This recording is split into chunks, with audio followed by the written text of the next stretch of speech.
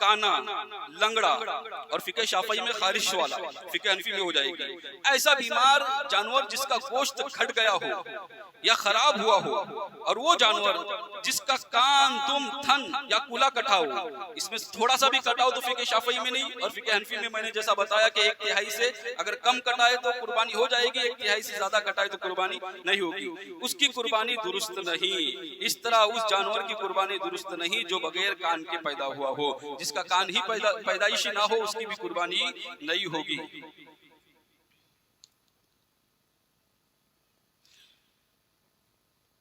کیا سینگ ٹوٹے ہوئے جانور کی قربانی ہوگی؟ ایک مسئلہ یہ بھی ہے، سینگ ٹوٹے ہوئے جانور کی قربانی، جی ہاں، سینگ ٹوٹے ہوئے جانور کی قربانی درست ہوتی ہے لیکن مکروہ ہے۔ ہاں، اگر سینگ اس کا فقہ حنفی کے اندر جو ہے، سینگ اگر اس کا گودے سے نکلا ہوا ہے، جہاں سے خون نکلتا ہے، اگر اوپر کسی کوٹی اڑی ہے یا صرف اوپر سے کٹا ہے تو ایسی صورت میں اس کی قربانی ہو جائے گی، لیکن گودے سے اندر سے جہاں سے خون نکلتا ہے، اگر وہاں سے اگر نکلا ہے سینگ تو فقہ حنفی کے اندر ایسے جانور کی قربانی نہیں ہوگی۔ کیا خصی جانور کی قربانی درست ہے؟ بہت سارے لوگ کہتے ہیں کہ خصی جو ہے عیب ہے، جبکہ شریعت کے اندر اس کو عیب نہیں قرار دیا گیا ہے، کیونکہ خصی کرنے کے بعد جانور کی قیمت بڑھ جاتی ہے، اس کے اندر جو اس کا جو ہے گوشت جو ہے یہ بڑھ جاتا ہے، لہذا ایسے جانور کی قربانی دونوں فقہ کے اندر جو ہے وہ ہو جائے گی خصی جانور کی، بلکہ کثرت سے جفتی کرنے والے غیر خصی جانور سے خصی جانور بہتر ہے۔ ایک بڑے جانور میں بعض قربانی کی نیت سے، بعض عقیقے کی نیت سے، بعض صدقے کی نیت سے، اور بعض محض گوشت کے لیے اس طرح مختلف نیتوں سے شریک ہو سکتے ہیں، ان تمام کی قربانی درست ہوگی، کوئی فرق نہیں آئے گا۔ یہ فقہ شافعی کا مسئلہ ہے، یعنی ایک جانور لیا ہے کسی نے اس کے اندر، پھر ایک آدمی نے جو ہے وہ صرف گوشت حاصل کرنے کے لیے کیا، کسی نے عقیقہ کرنے کے لیے کیا، کسی نے قربانی کے لیے کیا، ایک حصہ لیے ہیں، تو ایسی صورت میں فقہ شافعی میں قربانی ہو جائے گی۔ لیکن فقہ حنفی کا مسئلہ یوں ہے کہ اگر سارے حصے تقرب کے لیے لیے گئے، اللہ کی رضا کے لیے لیے گئے، یعنی سے عقیقہ، منت، قربانی، یہ تمام چیزوں کے لیے اگر لیے گئے ہیں تو قربانی ہو جائے گی۔ اگر کسی ایک نے بھی صرف گوشت حاصل کرنے کے لیے اگر لیا ہے تو ایسی صورت میں قربانی نہیں ہوگی۔ لہذا سب کی نیت جو ہے وہ اللہ کی رضا کے لیے قربانی ہونی چاہیے، تقرب ہونا چاہیے، یعنی عقیقہ اور قربانی دونوں ساتھ میں کی جا سکتی ہے۔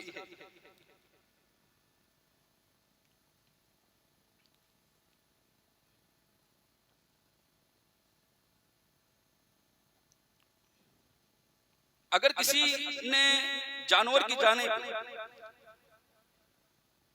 میت کی طرف سے قربانی ہو سکتی ہے کہ ایک سوال ہے، کیا میت کی طرف سے قربانی ہو سکتی ہے یا نہیں ہو سکتی؟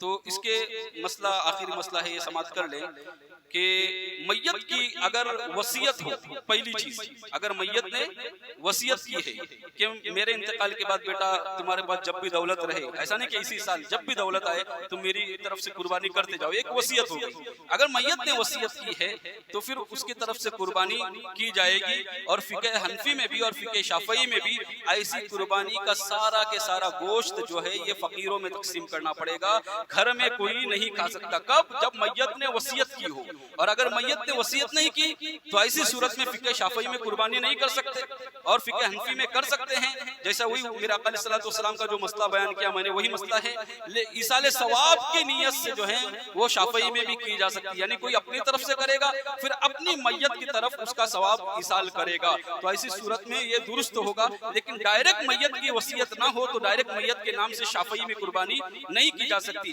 اچھا، اگر وصیت نہیں ہے تو کسی نے قربانی کر لی حنفی اور شافعی میں، تو اس کا گوشت جو ہے وہ خود بھی کھا سکتے ہیں اور سب کو تقسیم بھی کر سکتے ہیں۔ لیکن اگر وصیت کی ہوئی ہے، یاد رکھیں مسئلہ، اگر وصیت ہوئی ہے تو ایسی صورت میں قربانی کا گوشت جو ہے یہ صرف اور صرف غریبوں کو دینا پڑے گا، غریبوں کا حق ہے۔ وصیت کی قربانی کا گوشت دونوں فقہ کے اندر جو ہے جو جس نے قربانی کی وہ نہیں کھا سکتا۔ ایک آخری مسئلہ وہ یہ کہ عقیقے کا مسئلہ، بہت سارے لوگ یہ سمجھتے ہیں کہ عقیقہ جو ہے اس کا گوشت گھر والوں کو، باپ دادا کو، نانا نانی کو، ان کو نہیں کھانا چاہیے. تو یہ اپنی طرف سے بنایا ہوا مسئلہ ہے.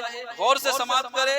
عقیقے کا گوشت سب کھا سکتے ہیں، وہ تبرک والا گوشت ہوتا ہے. ماں باپ بھی کھا سکتے ہیں، گھر والے بھی کھا سکتے ہیں، اور غریبوں کو بھی دے سکتے ہیں.